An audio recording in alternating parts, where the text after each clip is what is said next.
Now, I've been joined by Maharashtra State Assembly Speaker Mr. Rahul Narvekar. Let's go across him, sir. On Thursday, Supreme Court is expected to give its verdict on Maharashtra issue, especially Shiv Sena versus Shiv Sena. How do you see this verdict, or how do you expect what kind of verdict you are expecting? The petition which was filed before the Honorable Supreme Court has been heard at length by the Honorable Supreme Court, and everyone's awaiting the judgment in this case. And there are many contentious issues that are being contested in this petition.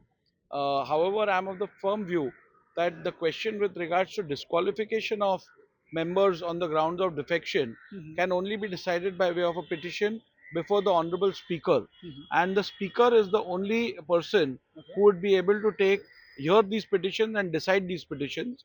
As you are aware, the Constitution provides for executive, legislature, and judiciary who have a equal position in the Constitution.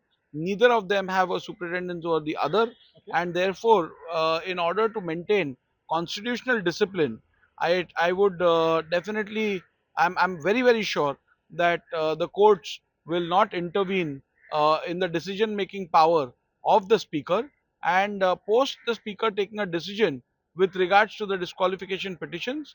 If the decision is arbitrary against the provisions of the constitution, or if it is against the rules set forth in this behalf, then and only then will the courts be entitled, or would perhaps intervene in the matter. And so till the decision is not taken by the speaker, I am of the view that the courts will not interfere in the decision making process. Absolutely, but the opposition is of the view that if those 16 MLAs get disqualified, that certainly there is a question mark on your position, on your designation also, because those 16 MLAs were part of the entire process, who also elected your vote for you as a speaker. How do you see this issue?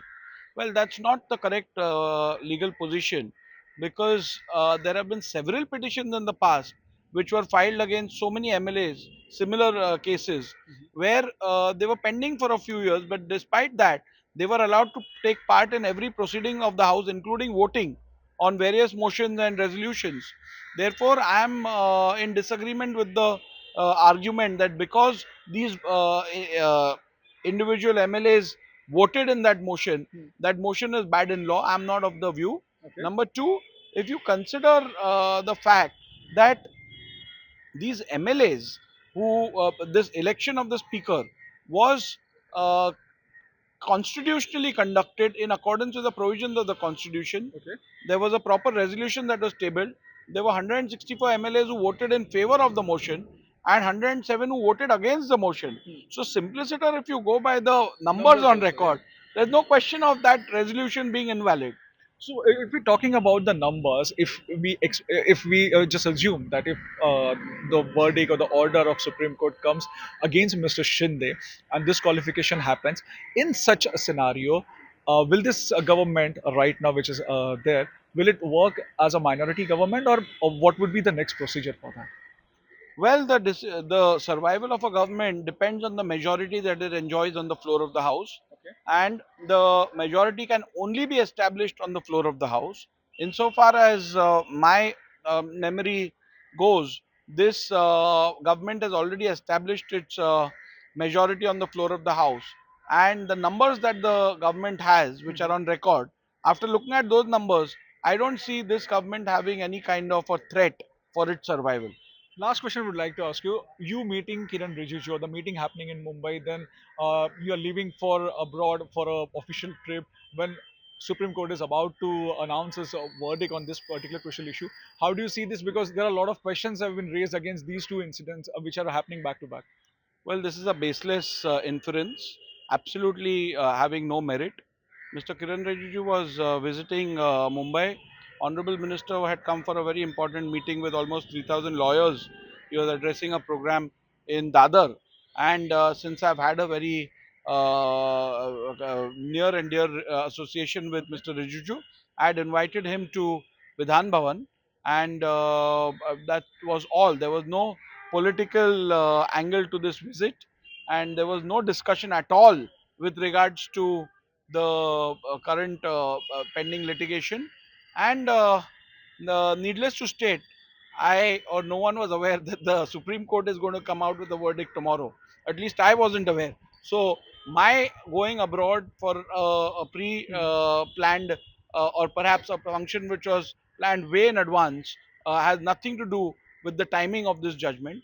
And me being abroad or being in India is not going to have any real significant difference in the judgment of the Honorable Supreme Court. I would like to know a small procedure. If tomorrow Supreme Court asks you, being a Speaker of the Assembly, to basically continue this thing or to carry out or take a final decision, what would be the procedure you will be following, or you will be just giving your verdict, or will you be calling both the parties, and again there will be kind of a hearing which will So, happen? insofar as the petitions are concerned, all the rules of CPC are applicable to such petitions. Mhm. Principles of natural justice have to be followed. Therefore, everyone who has been who is a party to this petition will be given an opportunity to put forth his Okay. case. There'll be evidence which will be led. There'll be cross-examination. There'll be examination in chief. There'll be all provisions of the CPC will be followed to the T, and a reasoned and justified judgment will be delivered after that. So that's what we heard from Speaker Mr. Rahul Narvekar, who clearly said that if he gets opportunity, or if the Supreme Court decides that the Speaker should take a final call, he will follow all the procedures, and he will basically do a kind of an impartial thing, because he is at the position of a Speaker, and that's his duty to carry out the investigation impartially. On Thursday, it is expected that Supreme Court will deliver their judgment about Shiv Sena versus Shiv Sena plea. To talk on that, we have Mr. Anil Parab with us, who is a leader and former minister of Uddhav Bala Saheb Thackeray Shiv Sena group. Sir, मेरा पहला सवाल आपसे यही है कि कल अपेक्षा है कि एक बड़ा फैसला है, जो एक लैंडमार्क फैसला हो सकता है। ऐसे में शिवसेना, जो बाला साहब ठाकरे, उद्धव बाला साहब ठाकरे ग्रुप है, क्या उनकी अपेक्षा है, क्या आपकी अपेक्षा है? अपेक्षा तो हमारी यही होगी कि ये फैसला हमारे साइड से हो जाए, क्योंकि जो बहस चली उस बहस में हमने डिस्क्वालिफिकेशन पिटीशन जो है, जिस ग्राउंड पे इनको डिस्क्वालीफाई किया गया है, वो ग्राउंड है कॉन्स्टिट्यूशन का 10th शेड्यूल। और 10th शेड्यूल में जो लिखा है कि कौन से ग्राउंड्स में आप डिस्क्वालीफाई कर सकते हो, उसके तहत हमने उनको डिस्क्वालीफाई किया है। जी। और ये मुद्दों को हमने सुप्रीम कोर्ट में रखा था। जो मुद्दे सुप्रीम कोर्ट ने 8 टर्म्स ऑफ रेफरेंस में रखे थे, उस 8 मुद्दों में सबसे अहम मुद्दा है, कुछ मुद्दे इंटरकनेक्टेड है, कुछ मुद्दे अलग से है। तो मुझे ऐसे लगता है कि जिस कारणवश हम कोर्ट में गए हैं, और ये तो 16 लोगों का पिटीशन है, इसके अलावा 23 लोगों का पिटीशन भी हमने स्पीकर के सामने रखा है। अब ये पिटीशन भी डिसाइड हो जाएगा। अगर ये 16 लोगों का पिटीशन कल डिसाइड होता है, जी। तो अपने आप पैरिटी के ग्राउंड पे वो 23 लोग भी डिस्क्वालीफाई हो जाएंगे। लेकिन अगर हम ऐसा कहते हैं कि अगर डिसीजन आपके फेवर में नहीं आता है, तो आपके पास क्या ऑप्शंस और बचते हैं? क्या ऑप्शंस आपके पास रहते हैं कि आगे आप क्या करेंगे? हमारे सामने रिव्यू पिटीशन का एक रास्ता है, जो रिव्यू पिटीशन हम कर सकते हैं। तो अभी कल फैसला आने के बाद में उसका निर्णय हो जाएगा कि क्या करना है। कल से हम देख रहे हैं कि जो सत्ता में है, उनका कहना यही है महाराष्ट्र में कि आखिरी कॉल जो है, या फिर डिसीजन लेने का जो अधिकार है, वो अध्यक्ष के पास ही है। तो अगर ऐसे मौके पर अगर अध्यक्ष के पास वो जाता है फैसला, या सुप्रीम कोर्ट कहती है कि अध्यक्ष ने जो है वो आखिरी फैसला लेना चाहिए, तब आपकी स्ट्रेटेजी क्या होगी, और क्या कोई टाइम बाउंड फैसले की आप मांग करेंगे? दो चीजें हैं कि फैसला तो जनरली अध्यक्ष ही डिस्क्वालिफिकेशन का करता है, ये बात सही है। लेकिन अध्यक्ष जब डिस्प्यूट में है, और अध्यक्ष के ऊपर अगर कोई नो कॉन्फिडेंस मोशन है, और जो अध्यक्ष ये 16 लोग जो डिस्क्वालीफाई होने जा रहे हैं या डिस्क्वालिफिकेशन के अम्ब्रेला के नीचे है, अगर उनके वोट से अगर अध्यक्ष बना है, तो वो भी क्वेश्चन मार्क पे है। ऐसा अध्यक्ष पिटीशन डिसाइड कर सकता है कि नहीं, ये नबी रबिया केस में लिखा हुआ है, और वो अगर केस को रेफर किया जाएगा, तो वो अध्यक्ष पिटीशन डिसाइड नहीं कर पाएगा। इसलिए हमने कोर्ट में ये कहा कि ये जो अध्यक्ष है वो ही क्वेश्चन मार्क पे है, इसलिए आप इसकी सुनवाई कर लो।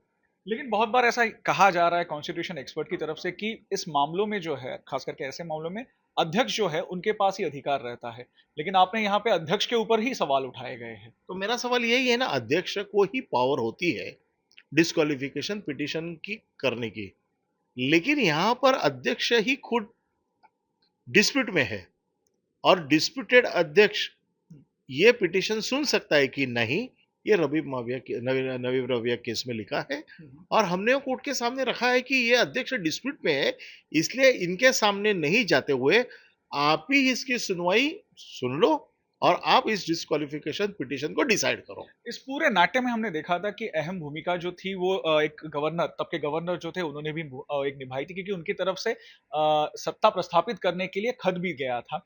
तो ऐसे में इस खत का कितना कितना महत्व है इस पूरे नाट्य में, इस पूरे केस में? हमने इस खत को भी चैलेंज किया है, क्योंकि जो खत वहां पर लिखा था उसका कोई कॉरेस्पॉन्डेंस नहीं है और ऐसे समय पे अगर ये खत ही इलीगल है तो ये एंटायर प्रोसेस जो किया, जो सत्र बुलाने का था, जो confidence motion, no confidence motion, उसके अलावा जो अध्यक्ष की इलेक्शन, ये सब प्रोसेस ये नल एंड वॉइड हो जाता है, ठीक है। ये इलीगल डिसाइड किया जाता है। तो अगर वो अध्यक्ष का जो लेटर है वो अगर खारिज होता है तो ये प्रोसेस ही पूरी खारिज हो जाएगी, गवर्नमेंट गिर जाएगी।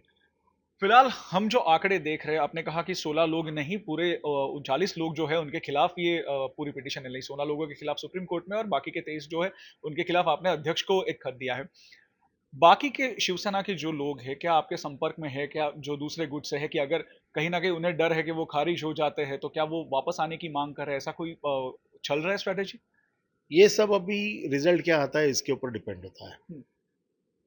अब रिजल्ट कल आएगा, उसके बाद में ये सब तय होगा कि क्या होने जा रहा है और अगर 39 लोग अगर डिस्क्वालीफाई होते हैं तो ये गवर्नमेंट रहेगी कि नहीं रहेगी, ये सब चीजें कल डिसाइड होने वाली है। तो उस वक्त कौन क्या करता है, कौन क्या बात करता है, ये सब बाद में की बातें हैं। बिल्कुल। एक सवाल उसमें मैं आपको यही पूछना चाहता हूँ आंकड़ों का, कि अगर खिलाफ आता है, उनके खिलाफ अगर आता है, शिंदे के खिलाफ अगर ये फैसला आता है, वो अगर डिस्क्वालीफाई होते हैं, तो क्या ये सरकार माइनॉरिटी में अपनी सरकार चला सकती है आगे? क्या एक ऑप्शन रहता है ये? देखो, ये गवर्नमेंट चलाने के लिए 145 की मैजिक फिगर है, जी। वो जिसके पास में वो सरकार चलाएगा। अगर माइनॉरिटी में भी सरकार चलानी है तो अपोजिशन की फिगर उससे नीचे होनी चाहिए। जी। तो अब ये आंकड़ों का खेल है। अब अगर 40 अगर इससे माइनस होते हैं, 10 इंडिपेंडेंट लोगों का डिसीजन है, फिर बाद में और जो लोग इंडिपेंडेंट है वो क्या डिसीजन लेंगे, तो ये सब उस वक्त का खेल है। ओके। हमारे 23 पिटिशंस अभी भी पेंडिंग है, वो पिटिशंस मूव करना है नहीं करना है हमको डिसाइड करना है। 23 लोगों का, फिर तो ये 16 लोग अगर डिस्क्वालीफाई होते हैं तो उसके आगे लोग के 23 लोगों का क्या करना है इसका पार्टी निर्णय करेगी। तो ये सब चीजें इफ एंड बट्स में अटके हुए हैं, तो कल के निर्णय के बाद ही इसका डिसीजन होगा। व्हिप जो आप लोगों ने जारी किया था वो भी एक बहुत टेक्निकल मुद्दा इस पूरे केस में है, क्योंकि 3 तारीख तक जो है वो शिवसेना, यानी जो पहले की शिवसेना थी, एक संगठित शिवसेना, उसका व्हिप जारी किया गया था। तो ऐसे में व्हिप को लेके आपको क्या लगता है कि अगर व्हिप को लेके डिसीजन आता है कि शिवसेना का व्हिप जो है वो ही आखिरी व्हिप था, तो क्या हो सकता है, और अगर नहीं तो क्या हो सकता है? जो विप शिवसेना की ओर से अपॉइंट किया गया था, ये फ्रैक्शन के बाद में भी उनका विप 3 तारीख की रात को आया। जी। तो उसके पहले के जो विप जो सुनील प्रभु थे, जिन्होंने ये विप जारी किया है, जी। वो भी अगर वैलिड होते हैं तो भी ये गवर्नमेंट जाती है, ओके। क्योंकि उनके पहले तो दूसरा विप था ही नहीं। तो किसी ना किसी विप का ऑथराइजेशन तो करना होगा। अब ये कल के 8 मुद्दे हैं, उसमें ये भी चीजें हैं। लेकिन इसका डिसीजन क्या सुप्रीम कोर्ट ले सकती है, या फिर डेफिनेटली सुप्रीम कोर्ट ही लेगी इसका डिसीजन। तो देखो, वीप ही अगर एग्जिस्टेंस में नहीं है तो जो वीप है उसी को तो मानना पड़ेगा। जी। तो इसका डिसीजन अध्यक्ष नहीं ले सकते आपका कहना है? वीप का डिसीजन तो अध्यक्ष ले ही नहीं सकता, क्योंकि उसका निर्णय ऐसा है कि 3 तारीख के पहले अध्यक्ष उनका नहीं ले- अध्यक्ष ही नहीं था। जी। अध्यक्ष तो 4 तारीख को आया। कितने होपफुल है आप कल के इस डिसीजन को लेके? आखिरी सवाल है। मुझे ऐसे लगता है कि जो बातें मैंने आर्ग्यूमेंट जो सुप्रीम कोर्ट में सुनी, हमारे सभी लोगों से बात करते हुए ये समझ में आ रहा है कि 10th शेड्यूल के जो रेफरेंस में जो इश्यूज है वो दुनिया में कहीं चेंज नहीं हो सकती है, डेमोक्रेसी में तो बिल्कुल चेंज नहीं हो सकती है, क्योंकि वो अगर हो गया तो कोई राज्य में सरकार स्टेबल नहीं रहेगी। कोई भी धनपति आएगा, पैसे वाला आएगा, अपनी तरफ से लोगों को खरीद लेगा और मुख्यमंत्री बदल देगा, सरकार उलट पुलट हो जाएगी। ये बीजेपी के साथ भी हो सकता है, ये कांग्रेस के साथ भी हो सकता है, शिवसेना के साथ भी हुआ है। तो फिर डेमोक्रेसी और कॉन्स्टिट्यूशन ये दो चीजें हैं, ये एग्जिस्टेंस में ही नहीं रह सकती है। इसीलिए जो 1/3 का रूल था जी 2000 में 2/3 किया गया। हम्म। कारण यही था ना कि जो आयाराम गयाराम जो लोग हैं, हॉर्स ट्रेडिंग जो चल हॉर्स रही है। ट्रेडिंग चल रही है, इसको पाबंदी आनी चाहिए, इसलिए किया गया। अगर ये खुल जाएगा तो हॉर्स ट्रेडिंग तो खुलेआम परमिशन लाइसेंस मिल जाएगा। तो ओपनली हर चीज हो सकती है। ओपनली हर चीज हो सकती है। बहुत सारे राज्यों में बीजेपी की गवर्नमेंट गिर सकती है। So, so that's what we heard from Mr. Anil Parab, who was basically saying that his party is relying on the 10th schedule of the constitution. But now it would be interesting to see on Thursday what exactly verdict Supreme Court gives, because that would be the landmark judgment in the entire political history of India. This is Mayuresh Ganpate signing off from Mumbai for Network 18.